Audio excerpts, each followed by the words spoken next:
Hey, welcome to 1128 Community. My name is Mike. And I'm Colleen. And we're married, for those of you that didn't know. And today we're talking about love.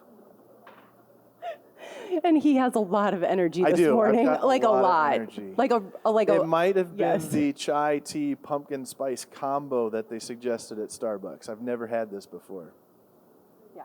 But I'm feeling good. Anyways, welcome to 1128. Our mission as a church is to help people do life different by setting rhythms and values with Jesus at the center. And we really want to lead with love. We want to extend extra grace because we want this to be a safe place for you, for others who join us, to check out faith, experience spirituality, Jesus, a relationship, and what that might mean for them so that they can do life different. And so that's where we are today. And we're in the second part of our 3 or 4 part series, however you want to put this together, called Lies We Believe.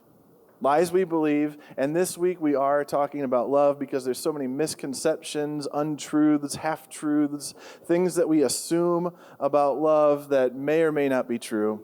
And last week we talked about prayer, and if you missed out on that one, I'd encourage you to go onto our website and check that out, 1128community.org/on-demand, and you can check out that. But we said last week that prayer is not this simple, straightforward conversation or interaction with Jesus.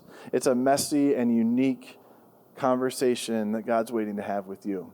And so this week, as we talk about love, we realize that love is messy at times. Love is hard at times. We also want to just really acknowledge very quickly that there's lots of different types of love. It's not just between a husband and a wife. It can be between friends. It can be between coworkers, classmates, parents, and siblings. Like, there's lots of different types of love. And so this isn't like a specific type of love. This is a generalized love that we're talking about today.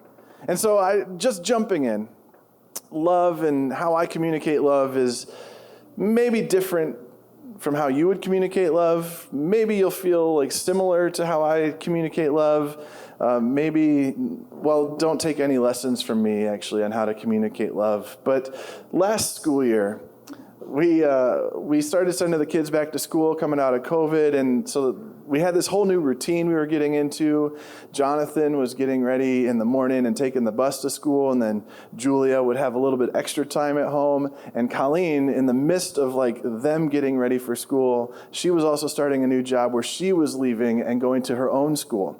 And so I was essentially the guy in charge of like breakfast and getting everybody out the door on time, making sure like everything ran smoothly. And I realized like I really want Colleen to start her day feeling loved.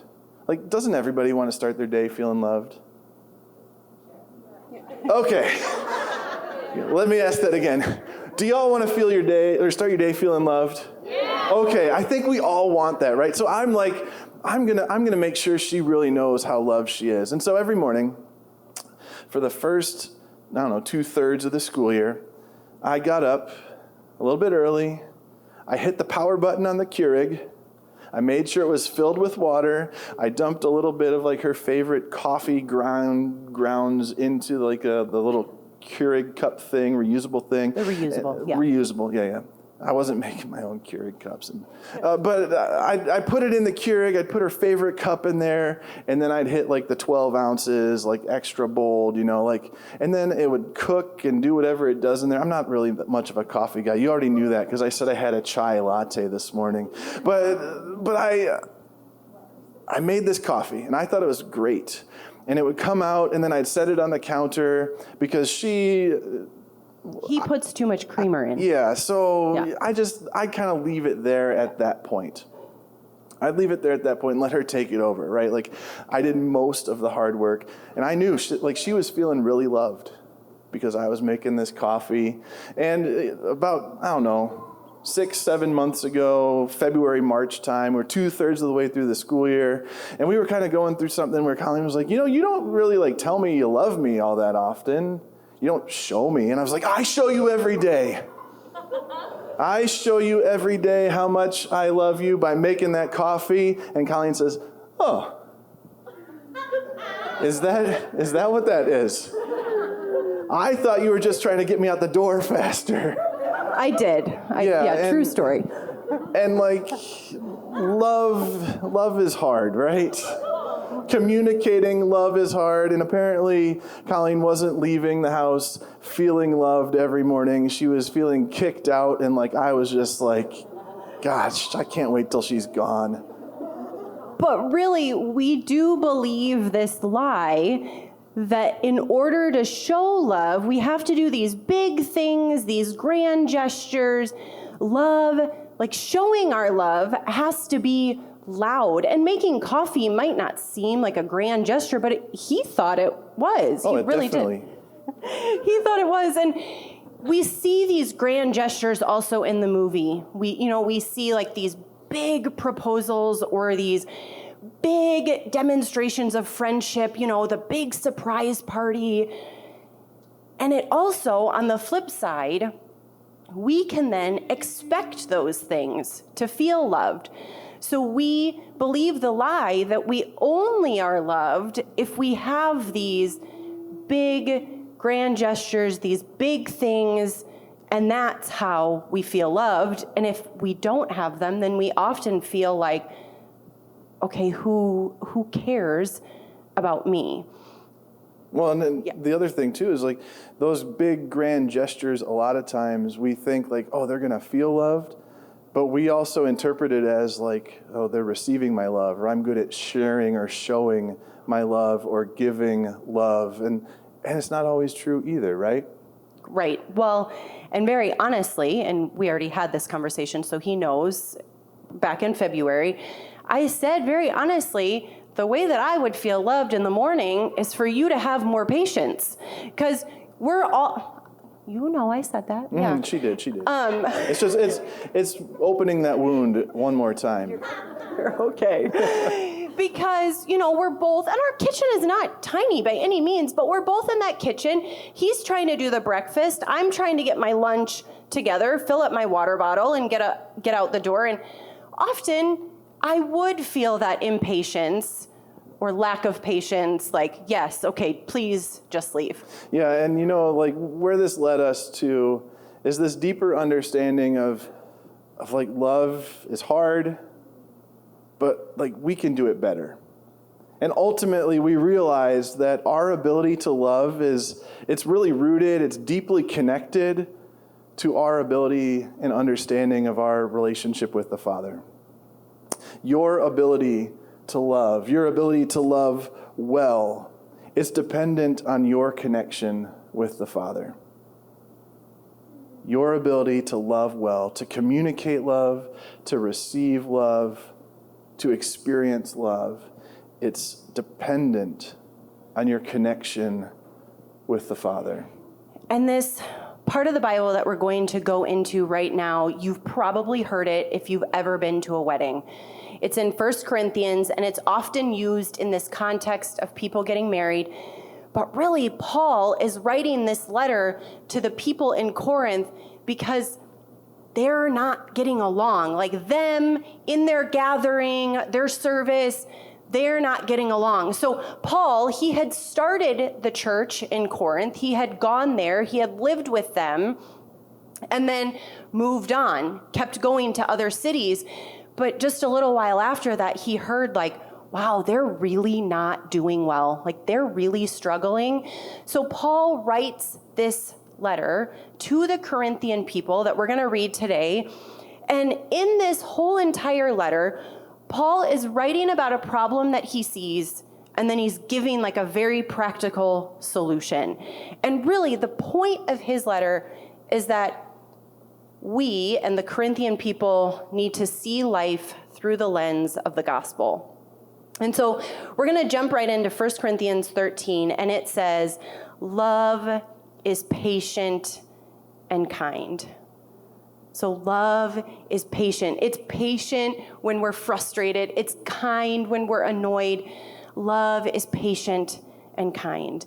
Love is not jealous or boastful or proud or rude.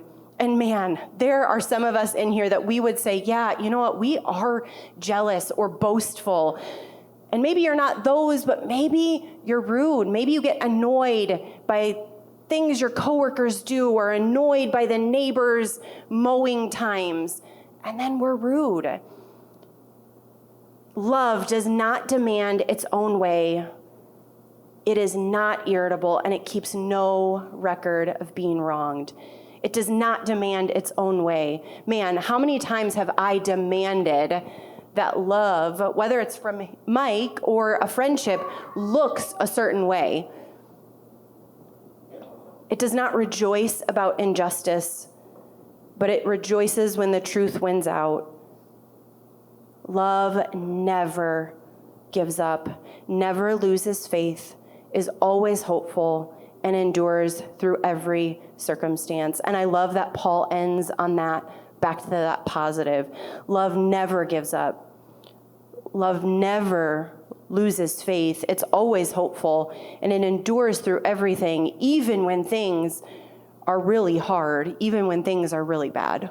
And when we get into love and we think about hard things, things that feel really bad, relationships that maybe don't look the way that we want them to look, friendships that are broken, love, real love, it's going to endure through those things. But so many of us struggle to live and love like Jesus because we don't understand the love that's already been given to us. We have this idea that God loved us, but we don't know what that really means. We don't really accept that and receive that fully. Now, I know you've probably heard John 3:16, but it says here, "For here is the way that God loved the world." God loved the world. God loved Colleen. God loved Mike. God loved you. God loved you so much that he gave his only unique son, Jesus, as a gift. Gave him as a gift out of love. Now, I imagine that Jesus, living here in this world, experienced hard things, right? We know kind of what happened the week leading up to Good Friday and then Easter. Jesus was in this place going through this week of just horrible things, knowing full well that it was going to lead to death on a cross. Now, I've never been in this experience where I knew where I was headed and it was death on a cross. I've never been there, but I imagine that if I was, I'd be trying to turn around and go the other way. I mean, think about it. You would be too. If you knew that death was ultimately at the end of the road you're walking, you'd say, not for me. But this love that God had, this love that was poured out through Jesus, that was lived out in this world, it said yes. It endured all of that hard. It endured death. Because you're worth it. Because we're worth it. Because God knew, I don't want them to be apart from me forever. And the only way for them to experience this life, the life that we talked about already earlier in that verse of the day, for them to experience this life, something needs to take their place. And so Jesus, being filled with love, being sent on mission, knowing full well that the mission led to a cross and to death, he said, you know what, I am going to endure because love endures all things. So there Jesus went. And he died. And he was buried. And then he rose again. And he rose again, and then we saw that love wins out. The opposite of love is this death feeling, this death experience, but love wins out there. And our ability to love, it comes out of that place. Our ability to love well, it comes out of this understanding, this deep truth that love wins. That love endures all things. Let me remind you that your ability to love well, whether it's a friend, a parent, a sibling, Maybe it's a coworker or a teacher. Maybe it's a spouse, a boyfriend, a girlfriend, a significant other of some other variety. Love endures all things, and love wins out. And that's what Jesus showed us there. Now, we understand that maybe. We've heard this before, but like, what does that practically mean? What does that practically look like? How do we live out an enduring love? A love that's not impatient. A love that's not rude. A real love. A love that sees beyond our faults, that sees beyond the mistakes, that sees beyond the here and now and says, I want people to experience a fuller life, a life with Jesus. It starts with your connection to the Father. This morning, you might be sitting here needing to reconnect with the Father.